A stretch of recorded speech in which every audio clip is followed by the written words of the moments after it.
ನಮಸ್ಕಾರ ಸ್ನೇಹಿತರೆ. ಇವತ್ತು ನಮ್ಮ ತೋಟದಲ್ಲಿ ನಾನು ಹಾರ್ವೆಸ್ಟ್ ಮಾಡಿದ್ದೀನಿ. ಏನೇನೆಲ್ಲ ಹಾರ್ವೆಸ್ಟ್ ಆಗಿದೆ, ಏನೇನೆಲ್ಲ ಯಾವ ಥರ ಹಾರ್ವೆಸ್ಟ್ ಮಾಡಿದ್ದೀನಿ, ನಾವಿರೋ ಕಡೆ ಹೂವು, ಹಣ್ಣು, ತರಕಾರಿ ಸಿಕ್ಕಿದ್ರೆ ಅದು ನಾವು ಬೆಳೆಸಿದಂಥ ಇದನ್ನು ಹಾರ್ವೆಸ್ಟ್ ಮಾಡೋದು ಅಂದರೆ ಆ ಖುಷಿನೇ ಬೇರೆ ಅಲ್ಲ ಕಣ್ರಿ. ಅದೇ ಥರ ಇವತ್ತು ನಮ್ಮ ತೋಟದಲ್ಲಿ ಇನ್ನೇನೆಲ್ಲ ಹಾರ್ವೆಸ್ಟ್ ಮಾಡಿದ್ದೀನಿ ಅಂತ ನೋಡೋಣ ಬನ್ನಿ. ಇವತ್ತು ನಾನು ಮೊದಲನೇದಾಗಿ ತೊಂಡೆಕಾಯಿನ ಹಾರ್ವೆಸ್ಟ್ ಮಾಡ್ತಾಯಿದ್ದೀನಿ. ನೋಡಿ, ನೀವು ನೋಡ್ತಾ ಇದ್ದೀರಾ, 20 ಲೀಟ್ರ್ ಬಕೆಟಲ್ಲಿ 2 ಬಳ್ಳಿನ ನಾನು ಹಾಕ್ಕೊಂಡಿದ್ದೀನಿ.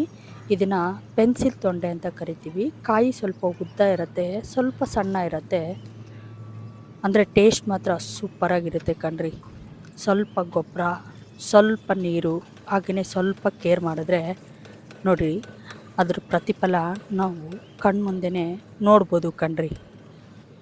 ಈ ತೊಂಡೆಕಾಯಿ ಎಷ್ಟು ಚೆನ್ನಾಗಿರುತ್ತೆ ಅಂದರೆ ತಿನ್ನೋಕ್ಕೆ ತುಂಬ ಚೆನ್ನಾಗಿರುತ್ತೆ ಕಣ್ರಿ.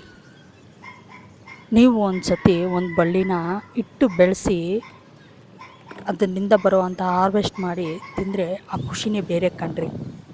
ನೋಡಿ, ಇದು 3ನೇ ಗಿಡ.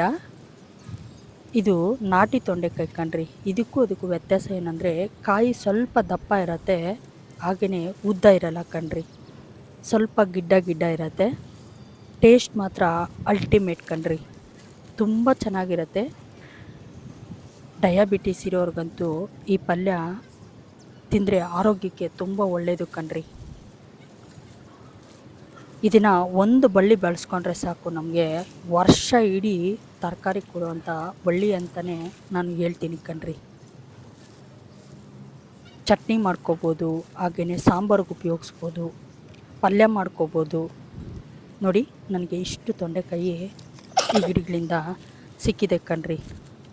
ನೀವು ಒಂದು ಸತಿ ಜಾಗ ಇದ್ದರೆ ಒಂದು ಬಳ್ಳಿ ಹಾಕ್ಕೊಂಡು ನೋಡಿ. ಎರಡನೇದಾಗಿ ಚೇಪೆಕಾಯಿನ ಹಾರ್ವೆಸ್ಟ್ ಮಾಡೋಣ ಬನ್ನಿ. ನೋಡಿ, ಇದು 2ನೇ ಸತಿ ನಾನು ಈ ಗಿಡದಲ್ಲಿ ಹಾರ್ವೆಸ್ಟ್ ಮಾಡ್ತಾ ಇರೋದು. 3 ಚೇಪೆಕಾಯಿ ಬಿಟ್ಟಿದೆ ಕಣ್ರಿ. 20 ಲೀಟ್ರ್ ಬಕೆಟಲ್ಲೇ ಹಾಕಿರೋದು. ಒಂದು ಚಿಕ್ಕ ಗಿಡ, 3 ಚೇಪೆಕಾಯಿ ಸಿಕ್ಕಿದೆ ಕಣ್ರಿ. ಆಗೋ ಖುಷಿನೇ ಬೇರೆ ಕಣ್ರಿ. ಹಾಗೆಯೇ ಸ್ವಲ್ಪ ಪಾಲಕ್ಕಿದೆ, ಅದನ್ನು ಹಾರ್ವೆಸ್ಟ್ ಮಾಡೋಣ ಬನ್ನಿ.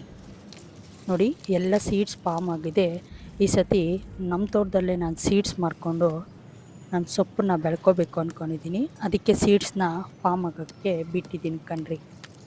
ನಾವು ಒಂದು ಸತಿ ಪಾಲಕ್ನ ಹಾಕಿದ್ದೀವಿ ಅಂತಂದರೆ 3ರಿಂದ 4 ಸತಿ ನಾವು ಹಾರ್ವೆಸ್ಟ್ ಮಾಡ್ಕೋಬೋದು ಕಣ್ರಿ. ಹಾಗೆಯೇ ಸೀಡ್ಸ್ ಫಾರ್ಮ್ ಆಗೋವರೆಗೂ ನಮ್ಗೆ ಸೊಪ್ಪು ಬರ್ತಾನೆ ಇರುತ್ತೆ. ಒಂದು ಸತಿ ಸೀಡ್ಸ್ ಸ್ಟಾರ್ಟ್ ಆದಮೇಲೆ ನಮ್ಗೆ ಸೊಪ್ಪು ಕಡಿಮೆ ಆಗುತ್ತೆ ಕಣ್ರಿ. ನಾವು ಎಲೆನ ಹಾರ್ವೆಸ್ಟ್ ಮಾಡ್ಕೊಳ್ಳೋದ್ರಿಂದ ಮತ್ತೆ ಅದ್ರ ಪಕ್ಕದಲ್ಲಿ ಮತ್ತೆ ಎಲೆ ಬರೋಕ್ಕೆ ಚಾನ್ಸಸ್ ತುಂಬ ಇರುತ್ತೆ. ಹಾಗೆಯೇ ಇದಕ್ಕೆ ಗೊಬ್ಬರ ವಿಷಯಕ್ಕೆ ಬಂದರೆ, ಇದಕ್ಕೆ ನಾವೇನು ಮಿಕ್ಸ್ ಮಾಡಿ ಬೀಜ ಹಾಕ್ತೀವೋ ಅಷ್ಟೇ ಕಣ್ರಿ ಗೊಬ್ಬರ. ನಾವು ಲಿಕ್ವಿಡ್ ರೂಪದಲ್ಲಿ ಅಕ್ಕಿ ತೊಳೆದಿರೋಂಥ ನೀರು, ಬೇಳೆಕಾಳು ತೊಳೆದಿರೋಂಥ ನೀರು, ಅಥವಾ ಸ್ವಲ್ಪ ಎಪ್ಸಮ್ ಸಾಲ್ಟ್ನ ನೀರಿಗೆ ಬೆರೆಸಿ ಆ ನೀರನ್ನು ಕೊಡೋದ್ರಿಂದ ಎಲೆಗಳು ತುಂಬ ಚೆನ್ನಾಗಿ ಬರುತ್ತೆ, ಸೊಪ್ಪು ಚೆನ್ನಾಗಿ ಬರುತ್ತೆ ಕಣ್ರಿ. ಒಂದು ಸತಿ ನೀವು ಮಾಡಿ ನೋಡಿ, ನಿಮಗೂ ಒಂದು ಅನುಭವ ಆಗುತ್ತೆ. ಇದನ್ನು ನಾವು ಪಾಲಕ್ ಪನ್ನೀರ್ ಮಾಡ್ಕೋಬೋದು, ಹಾಗೆಯೇ ಸೊಪ್ಪು ಸಾಂಬಾರು ಮಾಡ್ಕೋಬೋದು. ಇದನ್ನು ನಮ್ಮ ಆರೋಗ್ಯಕ್ಕೆ ಪಾಲಕ್ ಸೊಪ್ಪು ತುಂಬ ಒಳ್ಳೆಯದು ಕಣ್ರಿ. ಇದನ್ನು ಪಕೋಡನೂ ಮಾಡ್ಕೋಬೋದು ಕಣ್ರಿ, ತುಂಬ ಚೆನ್ನಾಗಿರತ್ತೆ. ನನಗೆ ಇವತ್ತು ನಮ್ಮ ತೋಟದಲ್ಲಿ ಇಷ್ಟು ಬುಟ್ಟಿ ತುಂಬ ಸಿಕ್ಕಿದೆ ಕಣ್ರಿ ಪಾಲಕ್ ಸೊಪ್ಪು. ಹಾಗೆಯೇ ನಾವು ಕೊಯ್ಗೂರು ಸೊಪ್ಪು ಅಂತ ಏನು ಕರಿತೀವಿ, ಆ ಸೊಪ್ಪನ್ನು ನಾನೊಂದು 2 ಟಬ್ಬಲ್ಲಿ ದಾಸವಾಳದ ಗಿಡದ ಜೊತೆ ಹಾಕ್ಕೊಂಡಿದ್ದೀನಿ ಕಣ್ರಿ. ಅದನ್ನು ಕಟ್ ಮಾಡೋಣ ಬನ್ನಿ. ನೋಡಿ, ಅದನ್ನು ಒಂದು ಕಟ್ ಮಾಡ್ತಾಯಿದ್ರೆ ನಾವು ಕಟ್ ಮಾಡಿದ ಜಾಗದಲ್ಲೇ ಮತ್ತೆ ಚಿಗುರು ಬರುತ್ತೆ ಕಣ್ರಿ. ನಾವೊಂದು 4ರಿಂದ 5 ಸತಿ ಇದನ್ನು ಕಟ್ ಮಾಡ್ಕೋಬೋದು. ನನಗೆ ಇವಾಗ ಒಂದು ಇಡೀ ಪಲ್ಯಕ್ಕಾಗೋ ಸೊಪ್ಪು ಸಿಕ್ಕಿದೆ ಕಣ್ರಿ. ಇದನ್ನು ನಾವು ಪುಂಡೆ ಸೊಪ್ಪು ಅಂತೀವಿ, ತೆಲುಗುನಲ್ಲಿ ಕೊಂಗೂರ ಅಂತೀವಿ. ಇದು ಚಟ್ನಿಗಂತೂ ಮಾಡಿಸ್ದಂಗೆ ಇರುತ್ತೆ ಕಣ್ರಿ, ತುಂಬ ಚೆನ್ನಾಗಿರುತ್ತೆ. ಚಟ್ನಿ ಅಂತೂ ಅಲ್ಟಿಮೇಟ್ ಕಣ್ರಿ. ಹಾಗೆಯೇ ಪೂಜೆಗೂ ಸ್ವಲ್ಪ ಹೂವು ಸಿಕ್ಕಿದೆ ಕಣ್ರಿ.